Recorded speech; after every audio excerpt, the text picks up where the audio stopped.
शिंदेच्या शिवसेनेचे आमदार महेश शिंदे यांनी नवी मुंबई पोलीस आणि एपीएमसी मार्केट प्रशासन यांच्यावर अंमली पदार्थ तस्करी प्रकरणी गंभीर आरोप केले। नवी मुंबईत काही दिवसांपूर्वी एनसीबीने मारलेल्या छाप्यात अंमली पदार्थाचा मोठा साठा जप्त करण्यात आला होता। नवी मुंबई भागात वारंवार असे प्रकार घडत असल्यामुळे याला एपीएमसी मार्केट प्रशासन आणि नवी मुंबई पोलीस जबाबदार असल्याचा आरोप त्यांनी केला।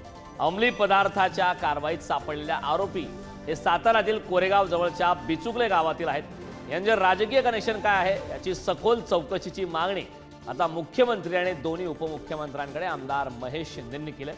यावेळी त्यांनी नाव न घेता महेश शिंदेंवर आरोप।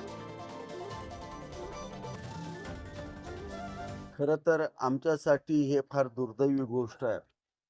कोरेगाव मतदारसंघाचं नाव आज विकासासाठी पुढे जात होतं, परंतु अचानकच एक प्रचंड मोठी बातमी गेले 3 दिवस 4 दिवस नॅशनल लेवलच्या मीडियामध्ये आणि इंटरनॅशनल लेवलच्या मीडियामध्ये तसंच लोकलच्या मीडियामध्ये चालू झालेली आहे की 200 कोटीच्या ड्रग मधला सूत्रधार हा कोरेगाव तालुक्यातल्या एका राजकीय पक्षाचा पदाधिकारी आहे।